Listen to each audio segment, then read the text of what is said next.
There is a letter written by author J.R.R. Tolkien to a woman in Liverpool, Mrs. Mary Newell. And today, in early December 2025, it is for sale. You or me or anyone with, well, not probably me, maybe you, but anyone with an estimated 6,000 to 8,000 British pounds can make a bid on this letter and own it. It's typed by Tolkien, signed by Tolkien, and the letter, or rather the envelope, is handwritten by Tolkien, so the author's signature, and then postmarked from Oxford, where he was, of course, still living. 1957 was not long after The Return of the King was published, completing the Lord of the Rings work. Mrs. Newell was a fan, but at that time there weren't quite the same number of fans that there would grow to be in the 1960s and the 1970s, and certainly The Lord of the Rings and Tolkien himself was nowhere near the phenomenon that he is and that they are today in the 21st century. He did know before his death that his books were wildly popular. In fact, he mourned the loss of his privacy and his ability to, just live peaceably in his home, especially in his later years. But he probably could not have imagined in his wildest dreams the number of titles that would be published by him, organized by his son Christopher, the number of books written about him. In fact, I don't think he liked that at all. But in 1957, the popularity of the works was not yet such that he couldn't answer letters individually to people who wrote him. So in this 1957 typed and signed and postmarked letter, Tolkien writes, "I'm glad that you liked C.S. Lewis's trilogy, that I have read more than once, not counting hearing it read.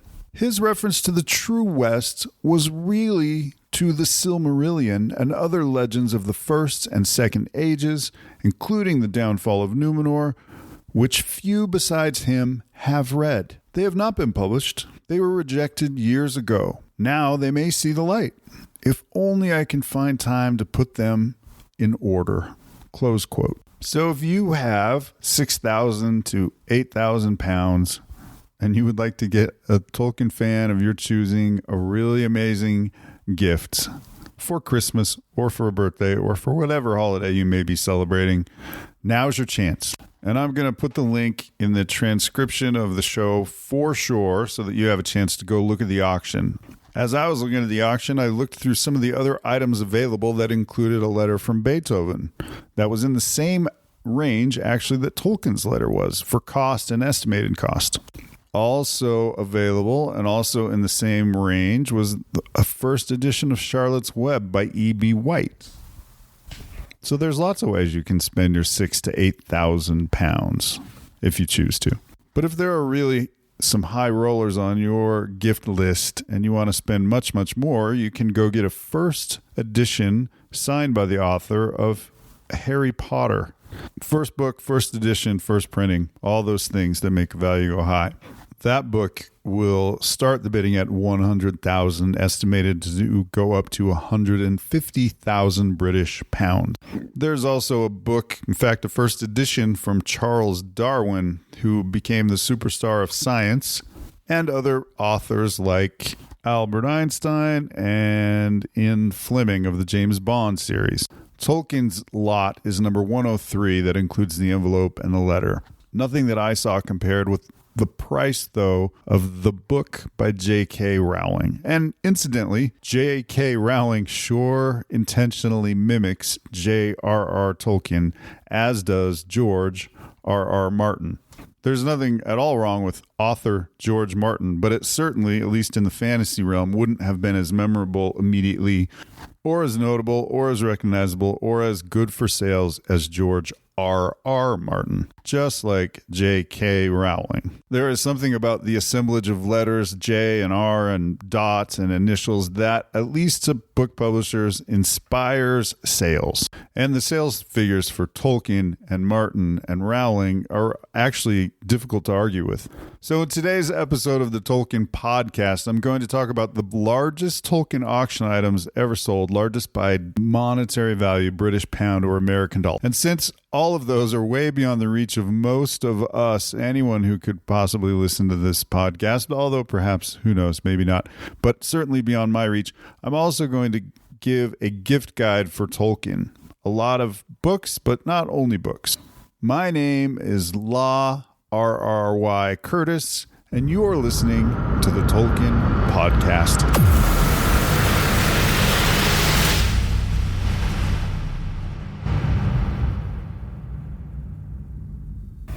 The figures that I gave a few moments ago for J.K. Rowling's Harry Potter, the Philosopher's Stone first edition are a little staggering, at least to me, and it's inevitable. It can't be helped. So I don't think it's good, but it can't be helped. But people will compare Rowling to Tolkien and sales of Rowling and sales of Tolkien. I think it's ridiculous. Different times, everything's different. And just as Tolkien built upon those who came before him, Rowling built upon and stands upon Tolkien's shoulders. It's pretty impossible not to be curious what the highest Tolkien-priced items ever sold at auction are, so I gathered that data. Let's take a look. The top item, or the top few actually, are all from the auction house Sotheby's, which I think, they're pretty internationally known for doing that kind of thing. It's what they do. There was a few years ago, there was a bundle of manuscripts that were given to a man named Donald Swann. Now, you might know Donald Swann, but I'm pretty confident there's a lot of people who do not know Donald Swann. So let me quickly fill you in. Donald Swann will always be best known for his work in a satiric comedy duo called Flanders and Swan. But he was so much more than that. He did a lot of very serious, quote marks around serious music. And by that, I mean that he did opera and he did theater and he did religious music. But for our purposes, the thing that is notable is that he took Tolkien's words from The Lord of the Rings and set them to music. This was called The Road Goes Ever On, and he was a prominent composer and musician at the time, so it was a big deal to have Tolkien's words put to Swann's music. And Tolkien himself seems to have been delighted with the results. So let's just listen to a few seconds of a performance. This is from co-sponsored by the Marion E. Wade Center and the Wheaton College Tolkien Society, and it was allowed by the kind permission of the Donald Swann Estate. It is a recital with Richard G. Leonberger.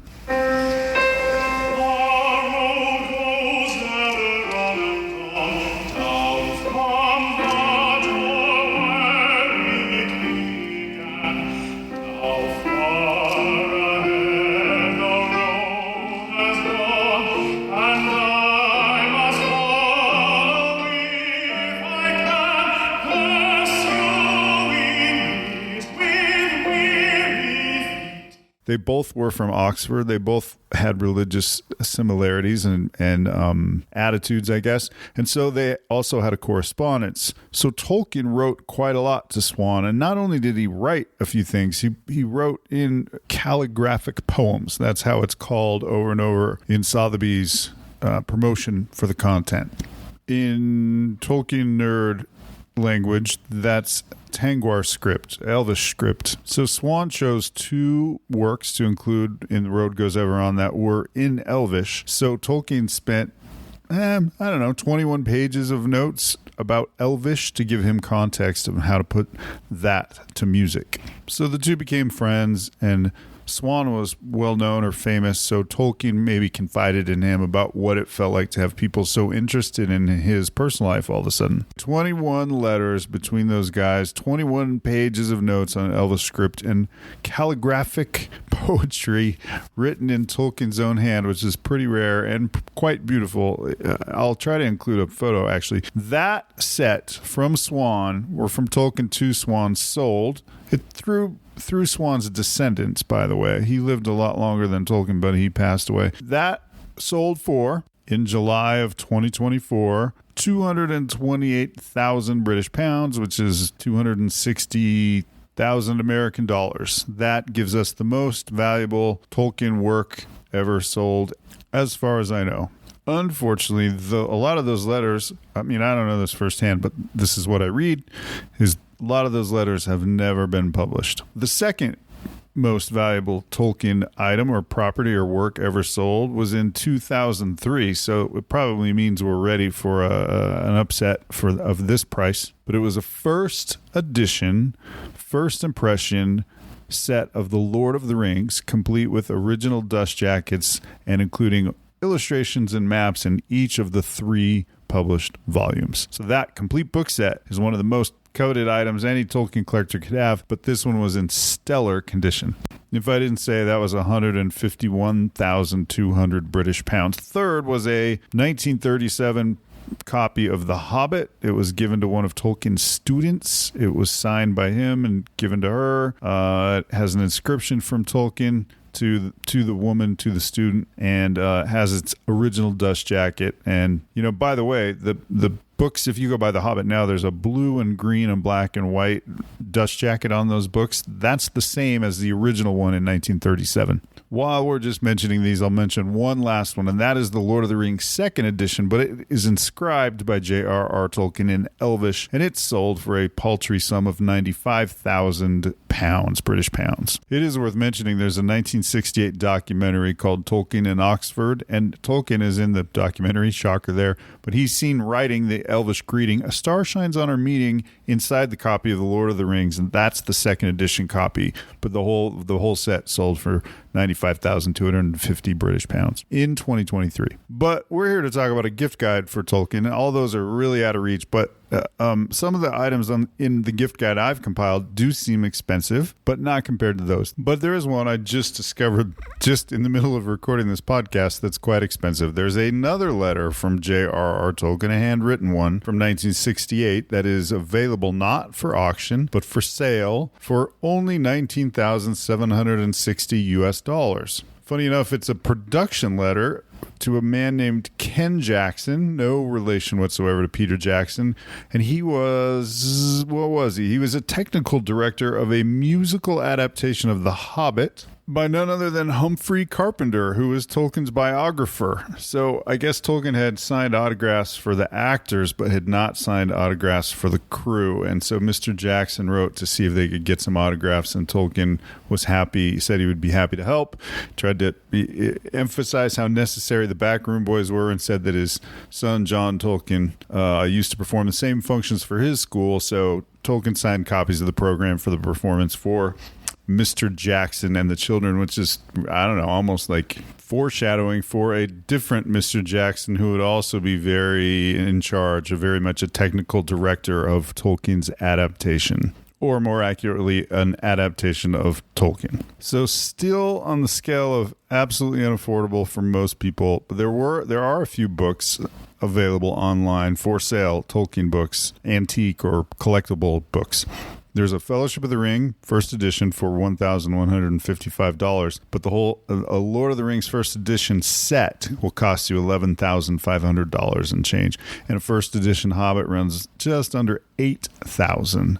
I'll probably put those links up, but I realize that's not super useful for most people, but it might be super interesting for many people, so worth a look. So the first couple items are going to be actually really affordable, as affordable as we could hope for, but I need to be transparent about the links. There's Amazon right now has really incredible discounts on Tolkien books, and I don't mean like 5 or 10%, I mean like 40% or 60%, and I don't know how long that will last, and I have not talked to Amazon about it, and I have no idea how that works in non-US countries, and we have a worldwide audience here. So I'm sorry if that doesn't work for you, but I do have the settings on the links to Amazon that they will show the approximate item or a similar item in a different country. And I realize some of you who may listen in English may prefer to read in a different language, German or Russian or, I don't know, Iranian, whatever. So that's great, but I can't guarantee those Amazon links work. And then the other thing I want to be transparent about is those are affiliate links. So the podcast, which earns zero money and is a labor of love, and actually, in fact, cost me some money, might actually generate a tiny bit of way to offset some expense. There are also 2 jewelry companies. One of the jewelry companies I know really well personally as friends. Well, both I guess I do, but one has offered to give us a 15% discount, which I'll detail when I get there. Anyway, that's the story with links. Let's start with some cheap items. The Tolkien calendar has been a long annual tradition for decades, actually. And I used to buy them. I used to get those calendars all the time. But the 2026 calendar is illustrated by Alan Lee.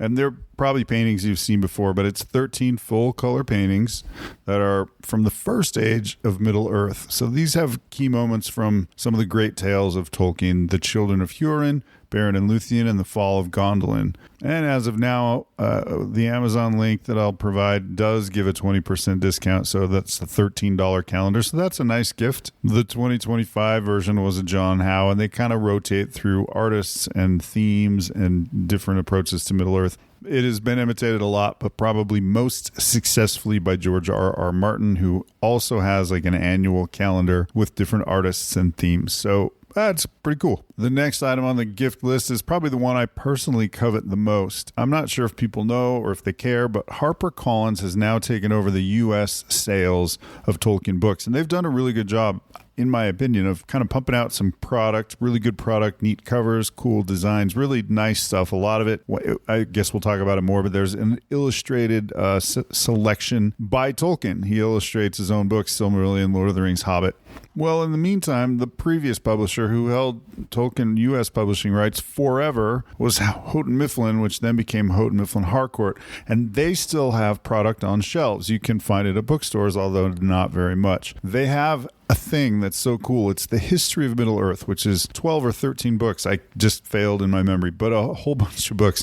There's a version that Houghton Mifflin Harcourt published, but it's all of those books, but in 3 volumes. So they're just in a slipcover case, black, 3 volumes. It says 1, 2, 3 on the side with Tolkien symbol, and it has all of the history of Middle Earth. Now, those are pretty scholarly, and they're not easy reading, but they are a great gift. The other thing that's crazy about this, I think because they're trying to just get them off the shelves, that retails for $250, but it's 68% off on Amazon, and these are hard to find in a bookstore.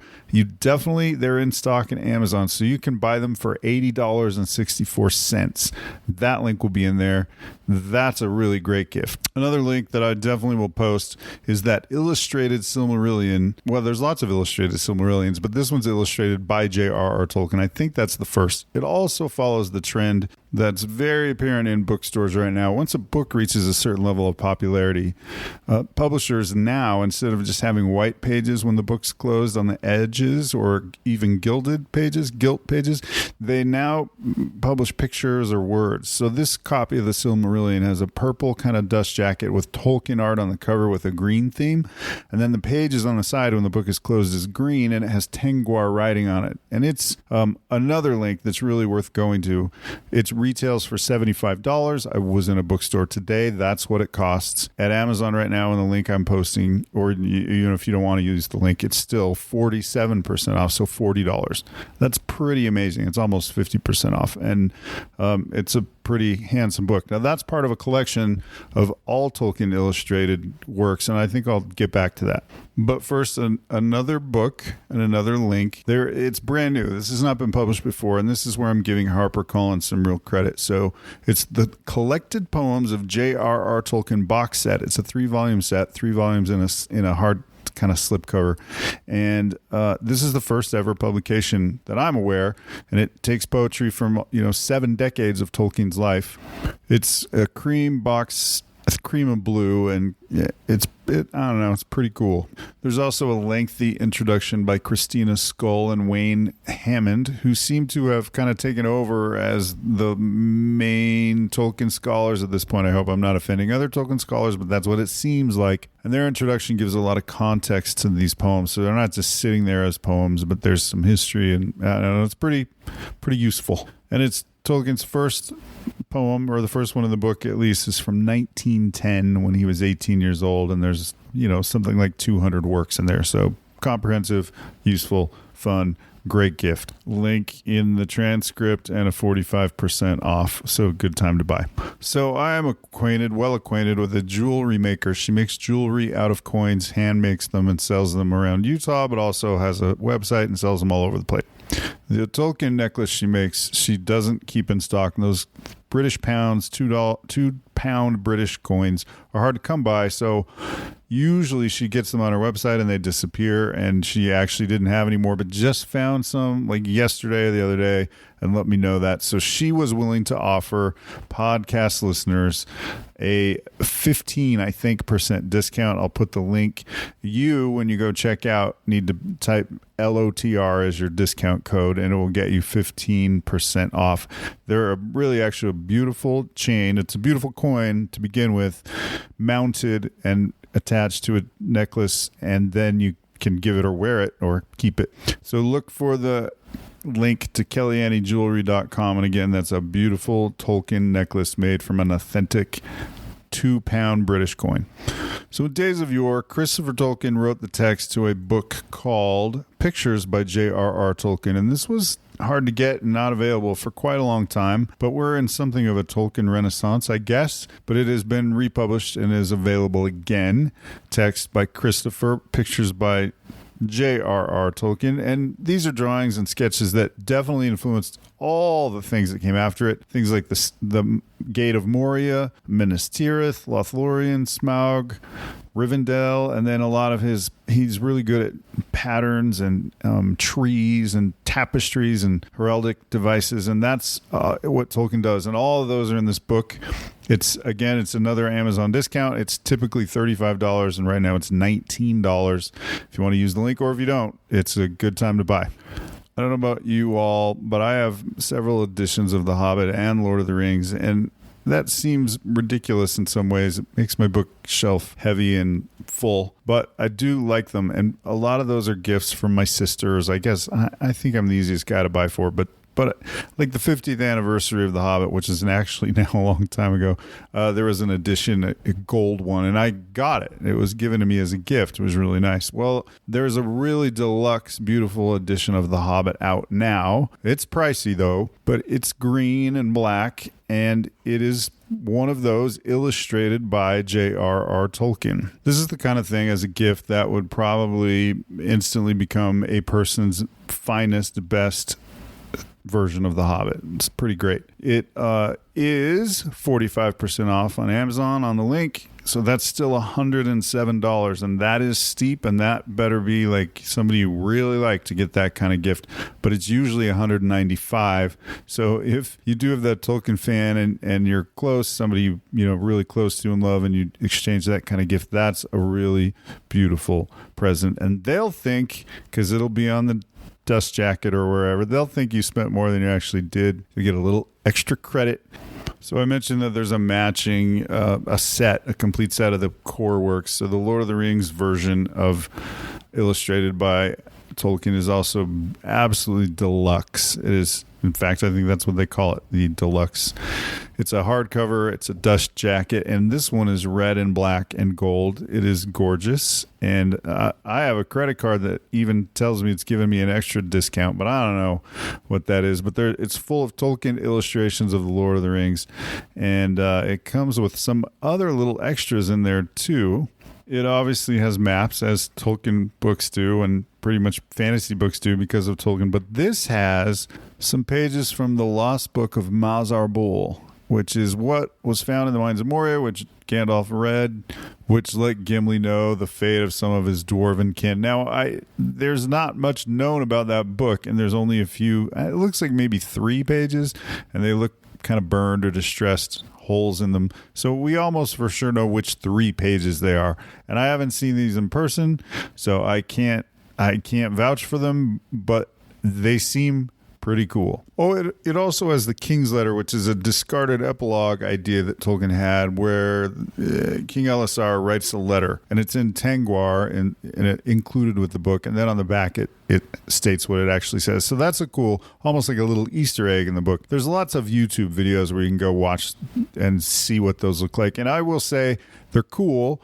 They're not of the collector's type quality that they're not going to seem exactly like actually a letter. It's a card with the letter on it, but it's still cool nonetheless. And it comes in that leather-bound edition of The Lord of the Rings, red and black. Pretty snazzy.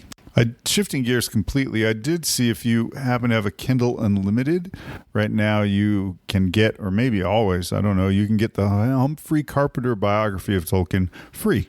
So that's nice. So that's a lot of books, and I still have more, but I think we need to shift gears and get away from books for a minute. I scoured the internets, the webs, to find some things that I thought were kind of interesting. But to be honest, my taste is there's a lot of things that I find a little garish or a little tacky that are Tolkien related. And I'm sorry if you like them. That's okay. Who cares what I think? You love them. Go ahead and love them. But the things that I recommend are things that are on the good side of that line, where sometimes it can be a little too much. But so I have some links.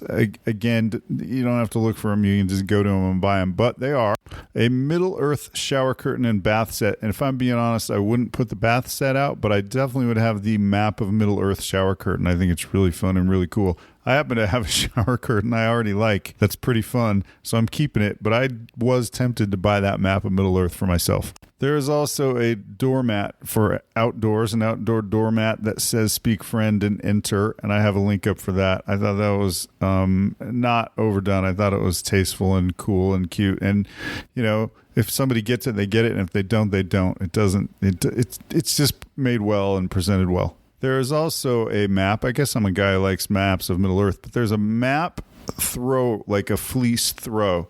That's a blanket, or I'm sure it's called different things in different places. And while we're doing blankets, there's a blue one. Both the shower curtain and the blanket, the map of Middle-earth, are kind of tan or beige, kind of brown themes. But there's a completely different blue Tree of Gondor blanket. It's 50 by 60, I think, and it's microfiber fleece. And I didn't touch it. I'm just telling you what it looked like to me, but it had high ratings. Everybody seems to like it. I would love one of those. And the colors are really nice. For the right room, it might actually look really good. And it'd be good to fold and, hide away and then pull it out when you're cold. So there's another link, but definitely not a discount. This is a full price one. There is United Cutlery makes lots of like swords and things, and I know those so well, and I know people love them. To me, they're just not quite authentic, but they're pretty cool. Like, they make an impact in a room and they look great. Well, Weta Workshop made a horn, and they're the guys who made the original movie prop horn, so they made this one too. It doesn't, you can tell it's not actually the horn of an animal with jewelry or gold worked about it, but it sure looks cool. I really like it. The thing with all such gifts is, what are you going to do with it? And the comments say that you can play it not like a tune, but if you know how to blow through a brass instrument, you can blow and get a little sound. I'm sure it's not, I don't know. I suspect it's not authentic to what they have in movies, because there's a whole sound department making things perfect for film, and that's probably not going to be the case. But it's $199. That is not cheap, but this is like really a prize. This is really going to knock the socks off a Tolkien fan or somebody who really has a soft spot for Gondor, or really this is a movie prop. So don't think this is a book prop. And there are definitely differences, not to be confused. This is from a Hollywood movie, and it's a prop based on what was in the Hollywood movie. This is not directly from the design of J.R. Tolkien or the artist. But Alan Lee and John Howe worked on those films and did a lot of conceptual art, as did the team at Weta. So it's pretty solid. There is a helmet I'm going to mention, and the fact is I actually don't love it. It's $399, also from United Cutlery. It's the Aomer's helmet, and it has this display stand, and I can't explain how much I really hate the display stand. If the helmet were movie authentic and then it was on a nice wooden stand, it would look fantastic. But they sort of made this weird conglomeration of something that sort of approaches armor, and then it has a little button on the front of it that says Aomer. The paint job and the way it's put together, it's kind of apparent that I don't know, it just doesn't look quite right. For that amount of money, it's not legit. So why mention it, you ask? Well, because in an upcoming episode, I guess I wanted to tease something. There is a home for sale, and it is Hobbit related, and the home is so much more expensive than the very, very expensive things we've talked about here. But on the real estate brochure for that home, there's a really good helm of Éomer. I'm not sure where they got it from. I wonder if they had it made custom, because it's the type of house it is. They have money to spend on things, but it's not this. Also, by the way, who cares what I think? If you like these things, United Cutlery and their swords, and you like Gandalf's staff, and you like Éomer's helm, then who cares what I think? And get it and love it, and don't pay any attention to me whatsoever. There was once upon a time a Gandalf pipe replica. It didn't work, but made by Weta, and that is a thing that I covet, but it is no longer made. So, bummer. I mentioned a minute ago the Pipe of Gandalf. Well, Weta Workshop did make the Pipe of Bilbo Baggins, and that is available for sale. It's actually 35% off, and I have linked to that as well. It's pretty cool. It's a 1-to-1 scale prop, so it should look and feel life size, and then it does have a stand, but you can't use it to smoke. Lego has a strange and confusing, at least to me, relationship with Lord of the Rings. They stormed out of the gate with a bunch of sets, which were pretty cool. I happen to have the Helm's Deep set put together, and it's on a Tolkien bookshelf. Someday, if anybody cared, I'd show you a picture, but they're out of print. And I don't know why that is. Out of production is what I mean. And they have a few others, but there are some that are still in production. So Lego has a line, a series that they call For Adults. So it says 18 plus. And I know they don't mean to, and I know everyone knows better, but that makes it sound like it's like pornography or illegal. Like you can't buy cigarettes and you can't buy this Lego build until you're 18. But it is definitely priced for adults. It would cost you more than that helmet. It's $459. That's not a sale. But sometimes I've noticed Capital One cards give you a discount. This one gives you $110 off. If you can't get it for that, let me know and I'll ship it to you. But that's actually a big deal. It comes with a bunch of miniature figures, Gollum and Sam and Frodo and the Mouth of Sauron and a cool orc and Sauron and battle gear and some other cool orcs. And I don't even know who they all are, but those are the main characters. And then it's tall. This is a thing that you would build and then put on a desk, or you might put it in your office, or you might put it in the lobby of your office if you wanted to do something fun. Now, in full disclosure, you can kind of gauge yourself against me. I'm not a guy who loves building Legos. I did a little with my kids, but they grew out of that in a hurry, and it's not something that I love. But I have and did love putting Helm's Deep together. For some reason, when the property is so near and dear to your heart, then it's a little extra special. So you're going to have a tall order to get that, Barad-dûr put together. But I don't know, it's kind of cool, even if you're not really a Lego person. And I was just thinking about, I said a minute ago, like an office, but like if I was a pediatrician's office or something like that, I'd want that on display there. That'd be a really good way to spend it. And I guess you'd probably write it off as a business expense. I'm not good at taxes, but that's how it works in America. So next is actually another gift that sort of fits in that category. I do know people who buy these Sideshow collectible gifts, and Sideshow does amazing work and they have amazing stuff, but there is I don't know, there's a limit to what you can buy to decorate your house or your living room, but maybe your doctor's office, maybe your business is the way to go. But they have a cave troll of Moria, and it's massive. It's 36 inches tall, more or less. There will only be 300 of them. They're in pre-order.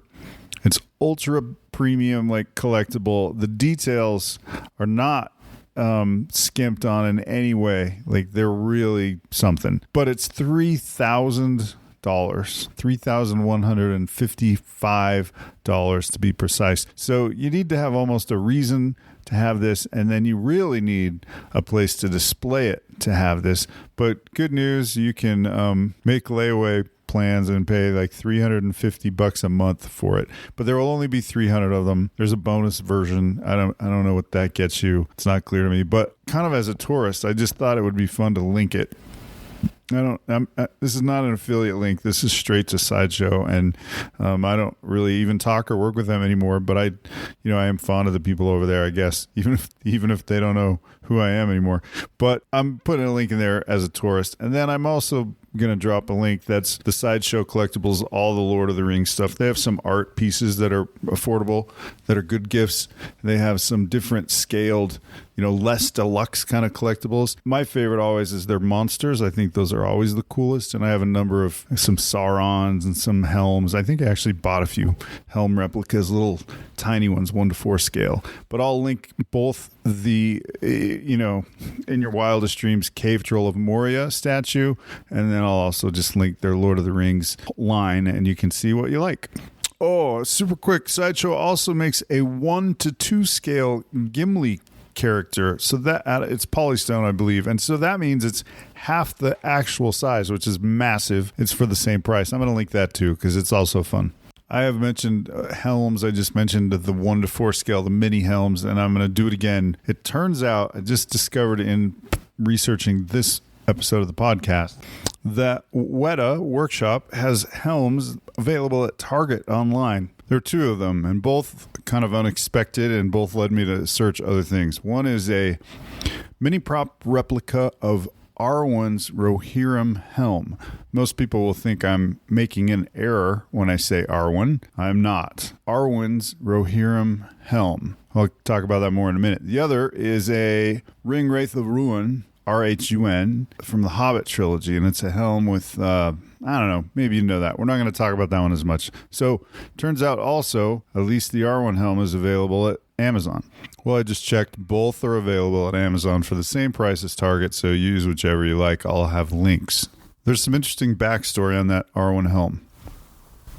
If you've been around Tolkien fandom, especially Tolkien movie fandom, since 2000, which I have, or 1999, which I have, Arwen was rumored to be one of the elves at Helm's Deep. It ended up being Craig Parker playing Haldir, who led the elves, but that, I think, wasn't the plan originally. It was going to be Arwen. And there are some shots in the films, and you can see in the deep background someone who looks an awful lot like Arwen. It's not easy to see, but it's been pointed out. It's true. It's real. So Liv Tyler as Arwen was going to be battling there at Helm's Deep. That was fans. Well, but you don't need the long story, but fans didn't like that at all. And at the time, the movie was quite worried about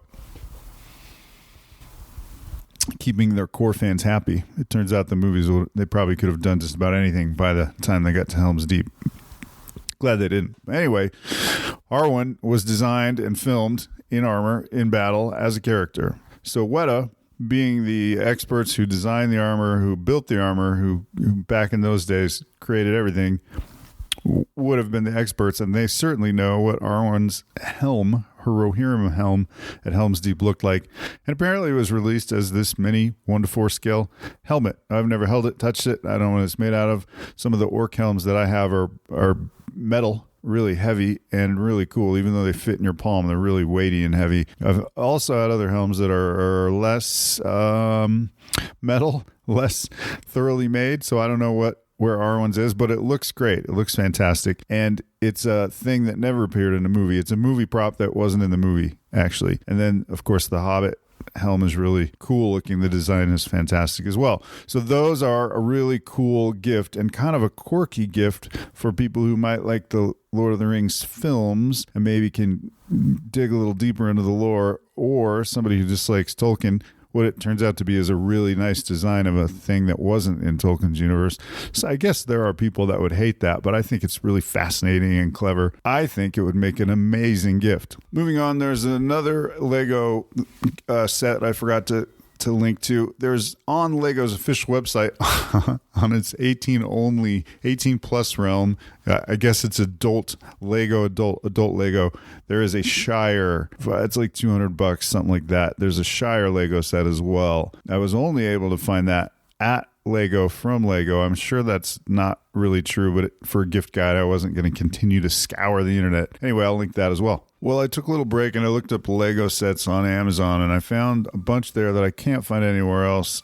Obviously, eBay has a bunch as well. One thing that might really help you, certain credit cards, you can have a Capital One is one that works. If you happen to have one of those, you can install a little widget on Amazon and it will give you a cheaper price. And especially when I looked at those Amazon sets, it was popping up with $120 less than what it showed for Amazon with that credit card. I don't know if anyone cares about that. I'll just link them all in case, but there's some Hobbit and Lord of the Rings Lego sets that are available there, and I'm sure eBay as well, but I didn't ever see them at any other retail place. That probably tells me that when they came out, Amazon acquired a bunch of them for shipping, and they're no longer in production, and they're no longer available, say, like, I don't know, wherever you buy those things, but they are on Amazon. Let's get back to books. There's a book that I think a lot of people don't have, which I think is really lovely.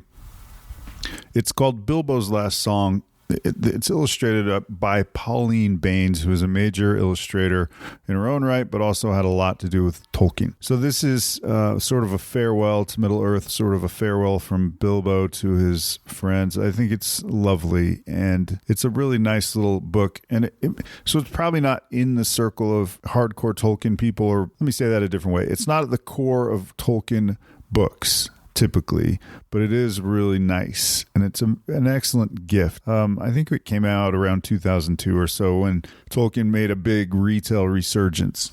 So it's a definite gift idea that I'll link, and it's also really affordable. It's like $14 or $15, so maybe not a gift for someone who doesn't have to be the love of your life necessarily, but somebody who's a dear friend. It's a really sweet kind of gift. No surprise that I think the Atlas of Middle-earth is a must-have for any Tolkien reader. I'll link that as well. I made a whole episode about it, and it's been one of the more popular episodes I've had. So I think you all know where I stand on the Atlas of Middle-earth. And by the way, I did contact Karen Lynn Fonstadt's son, and he responded back. He's a busy professional guy, but he was interested in talking to the podcast. So that's a guy I would love to have. Almost certainly will interview in the future. Shifting gears again, this is called the Tolkien Podcast, not the Middle-earth Podcast. So the scope of our interest in Tolkien lies beyond just Middle-earth. There is a really nice, actually, set of 4 books together, and they're in hardcover, and they're deeply discounted, 60%. Well, okay, 59% at Amazon. So that's a $125 list price, and if you bought these books separately, you'd be paying something like that. They're at Amazon for $51 in a hardcover and a slipcase. It's called the Tolkien Myths and Legends box set. One of the books is Sir Gawain and the Green Knight, and so it's poems translated by Tolkien. It's that one and Pearl and Sir Orfeo. And The Green Knight, Sir Gawain and the Green Knight, was made into a movie, its own feature film, having nothing to do with Tolkien. But that's the story. A Green Knight rides into the court of King Arthur. Pearl is like a eulogy for a child who has died. Another one of the books is The Legend of Sigurd and Grudin. It's about Sigurd, the dragon killer. He's a Norse hero. And Tolkien, what's masterful about Tolkien, why so much more than just Middle-earth, is he translates this into verse. It's Tolkien understanding the form of ancient poetry and language. That's also the case with one of the other books, The Fall of Arthur. It's the final days of King Arthur, and Tolkien tells it in skillful verse in Old English. It's a long narrative poem. I'm not telling you this is going to be light reading on the summer beach vacation, but it might make you smarter. But it's also, it's the essence of what Tolkien is great. It's long narrative poem. The last book is Beowulf, which I'm sure is King Arthur's the most familiar, but Beowulf's awfully familiar to people, Tolkien and non-Tolkien. It was a translation that he made in, I think, 1926. He didn't really plan to give it, but the book, I have it, and it has notes about lectures that Tolkien was going to give about Beowulf, being a professor and a lecturer as he was. So that's in the book as well. So anyway, you get all 4 of those books for, at least right now, a steal. Great price. And if you have a Tolkien fan and they're hard to shop for, that's a pretty great one. Keeping in mind, I know that a lot of these are expensive, people. I'm fully aware, and I'm with you, that these are really expensive. There is a Unfinished Tales illustrated edition, which is beautiful. It's Alan Lee illustrations, and Ted Naismith, and John Howe.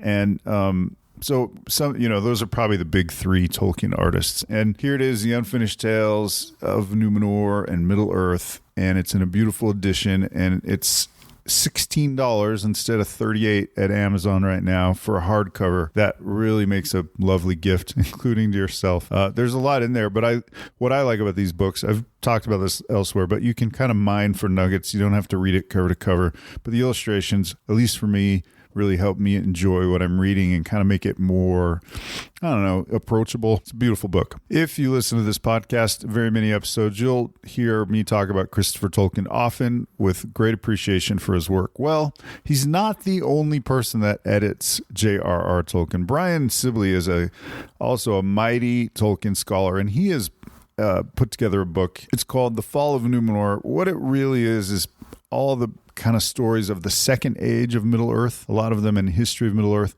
put together in one place, one book. It was published in 2022. Alan Lee is, by the way, the nicest, quietest man you've ever met.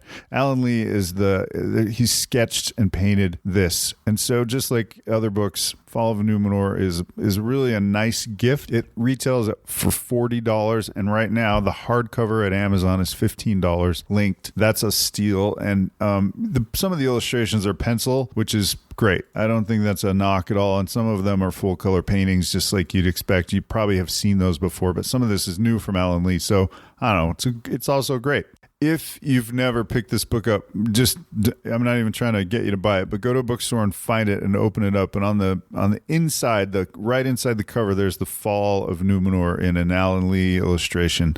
Anyway, it's a lovely book and a really good price right now. It's probably good at any price, but man, for $15 and change, it's a steal.